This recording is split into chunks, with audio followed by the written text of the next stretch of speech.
First of all thank you Koratala Siva garu. ఈ success మీదే. నా క్యారెక్టర్ పండిందంటే అది మీ చలవే. Because you direct the scene but you guide your actors. ఆయన బ్రిలియంట్గా యూజ్ చేస్తారండి ఆయన యాక్టర్స్ని. ఎక్కడ ఏమి కదలనేకుండా he gets the best out of actors. So thanks to you for this role.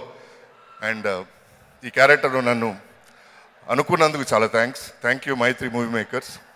You're one of the best production houses I work with. I'm so happy. జనరల్గా ప్రొడ్యూసర్లు నిజంగా చెప్తున్నాను, ఇప్పటికీ పార్ట్నర్స్ అందరూ ఎట్లా ఉంటారో కూడా సరిగ్గా తెలియదు నాకు. They are so unintrusive. కనపడి కడపడినట్టు ఉంటారు. Because I think they trust the director 100%.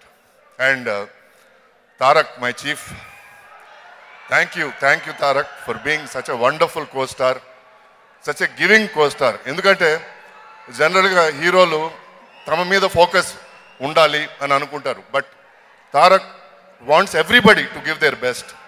So that is a great quality. So రాముడికి ఉడత సాయం చేసినట్టు నేను ఈ సినిమాకి చిన్న సాయం చేయగలిగినందుకు, to be a small part of it, I'm very very happy. Thank you Tarak. Wish you many many more successes. నేను ఈ స్టేజ్లో ఒక విషయం చెప్పదలుచుకున్నాను. మనకి ఒకప్పుడు కారణజన్ముడు ఒక రాముడు ఉండేవాడు. ఇప్పుడు మనకి ఇంకో కారణజన్ముడు మా తారక్ అవుతాడు. ఇది మాత్రం నిజం. And thank you all for coming here. Thanks ఈ మూవీని ఇంత పెద్ద సక్సెస్ చేసినందుకు. All the best.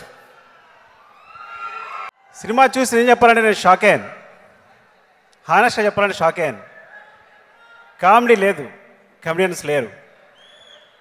ఒకసారి కొట్టేశాడు శివ సక్సెస్ శ్రీమంతుడులా. ఓకే, ఈసారి ఏం ధైర్యం అంటే తారక్ ఉన్నాడనే ధైర్యం అతనికి.